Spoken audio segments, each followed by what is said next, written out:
Hey, how are you? SliceofOtaku, and airbending is absolutely the most underestimated element in the world of Avatar. And this statement is including fans of the series, as well as major canonical figures such as Fire Lord Ozai. So I'd like to explore not only why this is, but also just how flawed this thinking may be.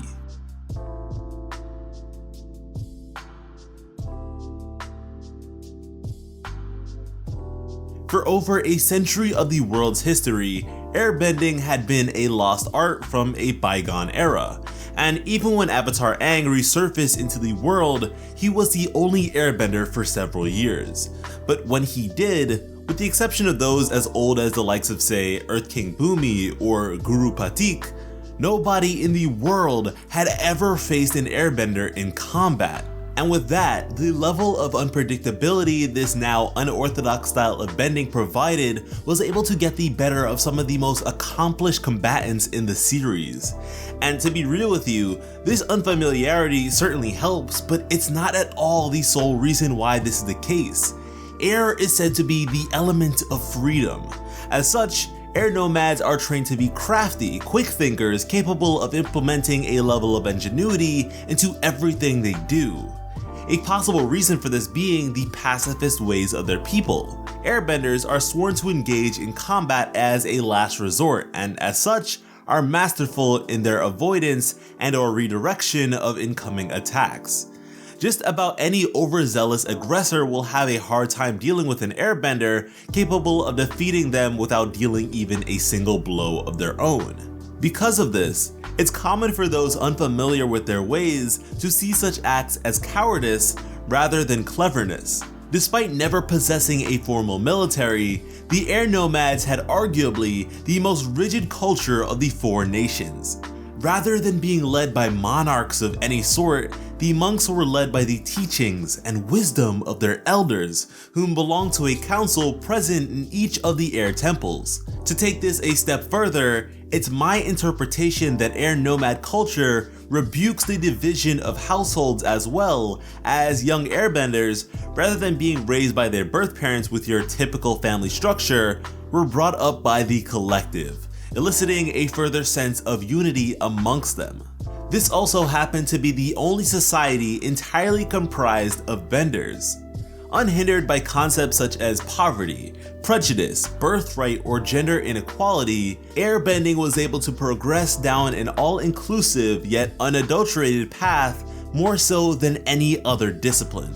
As such, the ascension towards mastery and furthering of such knowledge was to be an air nomad's greatest ambition. Obtained either by contributing to the art by inventing a new technique, or the completion of its 36 levels, an airbender's accomplishment would be commemorated with the bestowal of their traditional tattoos. For instance, Aang only completed 35 of the 36 airbending levels. However, his invention of the air scooter made him the youngest airbending master in history during his time. Unfortunately, such teachings would at large remain lost for a century following the genocide of the air nomads induced by the Fire Nation.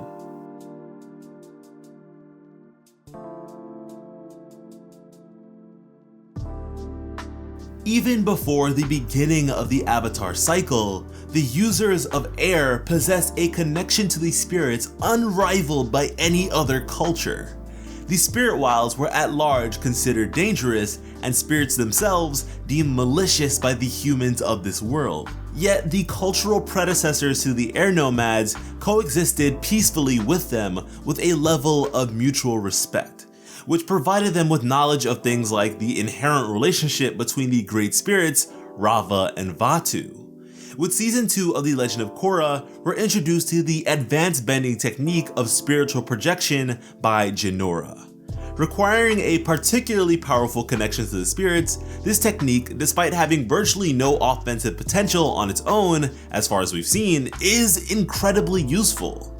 By projecting one's own spirit beyond the confines of their physical body, an airbender may traverse elsewhere in mere seconds, completely unhindered by things such as walls, climate, terrain, or solid objects, while still retaining the ability to communicate with others.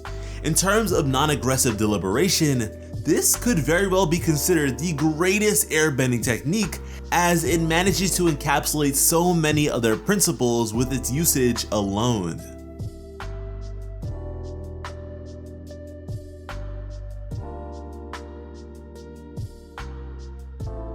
With Avatar Korra's decision to keep the physical world connected to the spirit world, even after harmonic convergence, many non-benders found themselves gifted with the power of air, and by extension, bringing airbending back from the brink of extinction.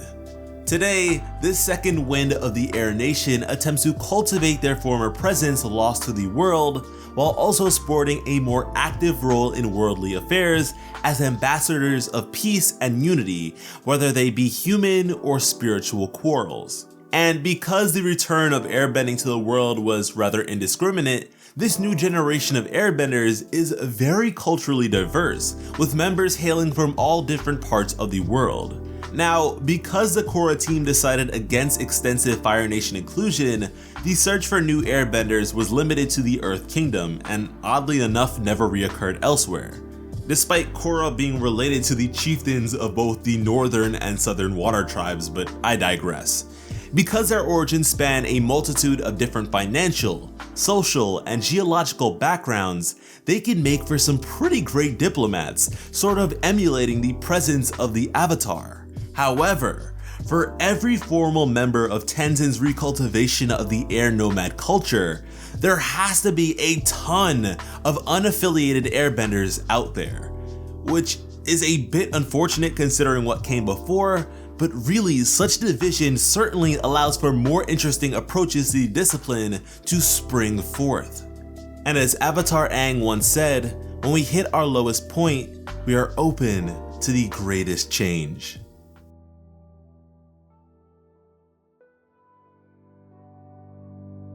With the ideals and practices of airbenders no longer being completely unified as they once were, we may now find ourselves with airbending characters failing to adhere to pacifist practices, which I believe to be incredibly dangerous. The unhinged bending of air is for the most part uncharted territory. Although it would be rather remiss of me to say that it's never happened before, as we know Monk Gyatso to have taken several firebenders out before dying himself. However, it's not something that has ever been at the forefront of their teachings. Lethality had always been avoided, and so the removal of that stipulation is a major change. And to that effect, Zahir served to be an incredible display of this. Having been a formidable martial artist prior to receiving his bending abilities, Zahir was able to concoct a self-taught brand of airbending which both adhered to the major teachings of the great Guru Lahima, an enlightened airbender of legend, and retained a level of unrestricted lethality. Now, of course, Zahir stands to be a rather impressive individual, but I think it's important to remember that at the end of the day, he boasted an unrefined, makeshift usage of the discipline concocted over the course of only a few weeks. That is kind of terrifying. Just imagine if he had more time with it. Now, although it may be considered counterintuitive to the points I'm attempting to prove with this video, I'd like to talk a bit about Zahir's infamous asphyxiation technique. Over the course of this series of videos focused on the different bending disciplines, a commonality amongst many airbending advocates has been the mention of this particular move. And don't get me wrong, I do think it's a pretty savage thing to do, especially as a contradiction to traditional airbending teachings, but I do not think it's this big game changer on par with things like bloodbending or anything like that, at least not in its current state. Zahir used this technique to kill the Earth Queen, but in no way were the two engaged in combat with one another. Remember, the Earth Queen was a non-combatant of a non-bender, one that could by no stretch of the imagination put up any sort of feasible fight against such a man. With that being said, there was nothing to stop Zahir from conducting this slow suffocation. Later in the season, he attempts to do the same thing to Avatar Korra with full urgency to end her mid-Avatar state, and not only is it still a dreadfully long process, but he also only attempts to do so after rendering her unconscious. which to me isn't all that impressive. It's not as if he can swiftly collapse her lungs or cause some irregularity within the oxygenation of her blood, which are things I have seen many people speak about, by the way. Which isn't to say it's impossible, but it is a facet of airbending that has not only never been explored, but certainly requires a level of mastery beyond anything we have ever seen in the series thus far. Anyhow, another example I'm rather interested in, whom actually predates Aang by an entire Avatar cycle, would be Avatar Yang Chen. Avatar Yang Chen was celebrated by the Air Nomads, similarly to how Avatar Kyoshi is celebrated by the Earth Kingdom. However, when seeking her advice prior to his clash with Fire Lord Ozai, Avatar Yang Chen expressed to Aang that despite being an airbending master, that she considered the duties of the Avatar to be paramount, even when in contention with the ways of her people. I really wish we had some sort of documentation of her doing as such, but just knowing her stance is fascinating on its own. Personally, I have a pretty hard time underestimating airbenders at this point. I mean, just thinking back to Book 3 of The Legend of Korra, where it took the combined forces of Zahir, a combatant skilled enough to defeat Kaya, a renowned waterbender personally trained by the likes of an adult Katara, Minghua, an exceptional waterbender boasting one of the most unorthodox fighting styles in the entire franchise, Pli, an incredibly precise combustion bender who had trained to be an assassin since childhood, and Ghazan, a lava bender who had toppled the walls of Ba Sing Se in mere moments to defeat Master Tenzin. I am baffled. It took a 4-on-1 handicap match with a pre-established preservation of life handicap for them to take this man out. Wow. Another instance of peculiar intrigue occurs during Book 4 of Korra, where the combined forces of only 2 airbenders was enough to keep the entirety of Kuvira's great army at bay. And had it not been for the presence of mech suits, they would have no way of breaking through. That to me is very impressive. And funny enough, there seems to be a trend of Korra's main antagonist being dealt the power of air as a final blow. It happened to Amon and he ran away, it happened to Unalaq, it happened to Zahir and he was done, happened to Kuvira and she was done. Not sure if that was intentional, but it is what it is. As far as cultures and practices go, air to me is the most fascinating element of them all. Not only am I fascinated by what came before, but I am also thoroughly engrossed in what has yet to come. And so my hope is that at some point we're provided with a glimpse at a future comprised of varying airbending paths. And I also hope that you have enjoyed this installment in our bending series of videos and have been blown away by the state of airbending both in the past and the present as much as I have been. Admittedly, this video took a while to produce and share with you all due to a combination of circumstances ranging from my recent move to another state, as well as the effort and attention to detail that of course goes into creating content that I can be proud of. But with that being said, I am now in a far more creatively stimulating and healthy environment, allowing me to create more of the content that I long for and you seem to enjoy. So expect plenty more from me both here and elsewhere, like my anime channel Otaku, where my best friend, whom I now live with, and I cover things like My Hero Academia with the same level of quality you've come to expect from me over here. With this airbending video now being complete, we have effectively covered each of the 4 elements, but don't think we're done.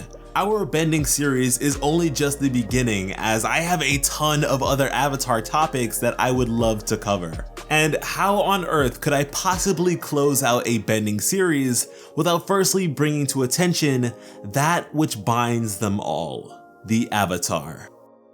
Thank you all so much for watching and have an awesome day. I love you. Airbending slice! Airship slice! Anyone besides Otaku who already studied this?